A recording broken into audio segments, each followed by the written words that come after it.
John, thanks for joining us. Game 5, the fifth time in the last 11 postseason games the Dodgers managed just 2 runs or less. And you're going against a Blue Jay team that was known for its hitting, not its pitching.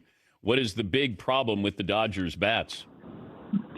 Yeah, you can't get in a funk 7 out of the 9 guys collectively and keep asking your starting pitching to cover your lack of offense. That's what they did this whole postseason.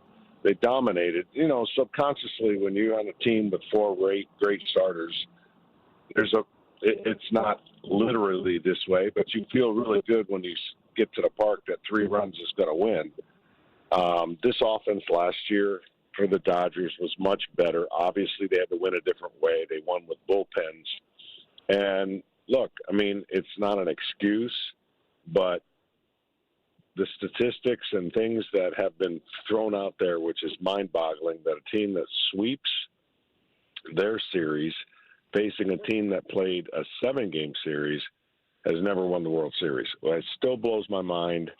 I know it's just a stat, but then you start reading into maybe the layoffs do harm to hitters, and then your timing is all thrown out of whack. And it's hard. I've said this about a starting pitcher that pitches twice in a series.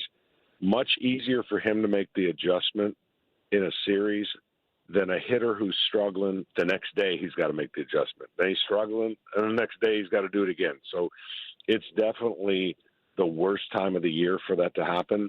But the Dodgers are going to have to figure out a way on the next two games to not solely rely on their starting pitching for the only way for them to win. What made Trey Yesavage unhittable?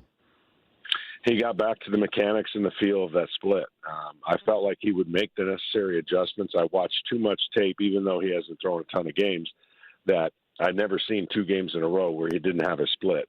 He did not have it in the first game against the Dodgers. He abandoned it, went to 32 sliders, I think, which, it's a good pitch. It's not his great pitch. The great pitch is his split. But I thought he was so mechanically sound, and his fastball command was much better. I thought the last game he was short with it, cutting it off, maybe trying to generate velocity. And look, it's a unique release point. And when he's able to throw enough strikes, they don't really have a chance on seeing too much evidence of somebody who throws like this that they can throw as a comp. What I liked last night is you talked about gut. Everything's about analytics, but you leave Yesavage in, and you talked about this is a gut feeling by John Schneider. Yep, and he learned the hard way. He even talked to it openly about, I've learned I had to sleep all off season on making a decision, taking out my starter Barrios against Minnesota. And there were other situations that didn't work out well. And, I've always felt like if you don't give a player a moment in the postseason, you'll never know. Because in the 162, they live and die by the numbers, and that's fine. But I think you've got to, when a guy's having a moment, you don't let the other team breathe and take him out and feel better about, any decision that you make, especially this time of the year, that makes the other team go, thank you, is not a great decision. Blake Snell gave up the home runs in 2 of the first 3 pitches, but he did settle down, which is remarkable when I can't imagine that feeling, John, when you give up a home run to somebody to lead off and a playoff game, now a World Series game. It's a shock. I really thought that he was going to establish his fastball because he didn't have a great fastball last time. And I'll tell you what, when they take that away from you immediately, you got to go into a mode where you're like, oh, man, that game plan, like a scripted game plan is great, but then they took it away from him. So I did think he settled down and made the necessary adjustments. And the one thing about Blake Snell is normally that outing would be good enough to win a game, but the offense was not good enough to win the game, and it showed. Is there any chance, let's just throw out hypotheticals, the Dodgers win, could Vlad Guerrero Jr. somehow be the MVP in a losing effort? I'll tell you what, Vlad Guerrero Jr. has single-handedly showed the world what it's like to be a complete player, and how the World Series has absolutely been his time here to show that for everybody. And I think for the Toronto Blue Jays, for this country, for everything that he signed on for, I said and asked the question, did Vlad need the World Series more than anybody else? And I think the answer is yes, because of everything that this year, this contract, he's been emotional about it. I think it's been an awesome display of what a great player he is, because obviously focusing on Ohtani is the easiest thing to do because he's the greatest player of our universe. I talked to Kevin Millar this week, and I said that Yamamoto reminds me of Pedro Martinez. Do you see similarities? I do, in the sense of the nastiness and his ability to pitch in strike zone and then get guys to chase. The one thing that Yamamoto, which now I'm like blown away when he went to the bullpen and what was going to be inning 19, that's all I needed to see. He instantly became, for me, one of the guys I'll never forget that moment. If it were to go to the 19th, after pitching a 9-inning complete game in today's game, and then say, I want to go pitch in the bullpen, that was awesome. Would you rather pitch to Ohtani or Vlad Guerrero? It's going to sound crazy, but Ohtani. Mainly because of the left-handed at bat versus the right-handed at bat. I would normally say right-handers 100%. But Vlad Guerrero Jr. is a crossbreed between Miguel Cabrera and the ability to hit for power and average, and his ability to not come off certain pitches and swing wild. I mean, Pujols did the same thing, too. I didn't like facing either of those two right-handers.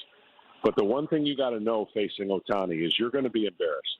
100% you're going to be embarrassed. But you have a chance to strike him out. And this year he had more strikeouts than ever, understandably so, just doing the role and doing what he did.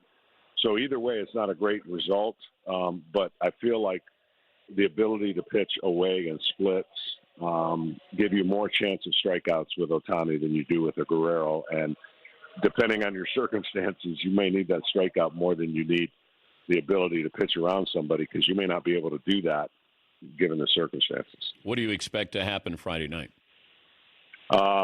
First and foremost, it's the loudest place. It's the most insane atmosphere. I expect that to be off the chart. In all of baseball, that's the loudest. Oh, by far. Right now, by far. Not even close. I mean, they're the hungriest, right? They haven't been in a while. Yeah. And it's a whole country. It's not a city. It's a whole country rooting for the team. I wouldn't be surprised if they had 25,000 sitting there waiting for it to see if it'll work out. It's like on today. I mean, they got a watch party. It's pretty cool. I mean, all the hats came back out. You know, it usually happens that way. Like in 1991, all the Braves hats came out. It's been 32 years. I expect the Dodgers to be relentless in their quest, because much like the Jays and their relentless, the Dodgers have a quiet, calm confidence. I say this before, ever since they were down 2-1 last year to the San Diego Padres, something clicked, something changed internally for the Dodgers from a players-only standpoint. And the noise isn't going to bother them, but the narratives that are following this club won't bother them. Now, it doesn't guarantee they're going to win, but that's a great recipe for a chance to defend, which we haven't seen in a long time. Quietest ballpark you ever pitched in? Montreal. That's when they used to have not the technology that we have today, but Montreal. Actually, the quietest ballpark I ever pitched in was when I got my first year in Atlanta, because we didn't have any. When you can hear the lights buzzing and the vendors yelling, you're in trouble, man. That is not. I'll never forget the first time I went to a comedy club in Atlanta, and every single punchline was about the Atlanta Braves. Like, this would be a good year to paint the seats. You know, like there's it's just amazing how it turned and how the chop and everything. So cities that haven't won in a while, you're going to have this incredible roar and excitement. Safe travels, John. Thanks for getting up with us, and we'll be watching on Friday night. My pleasure. Thanks.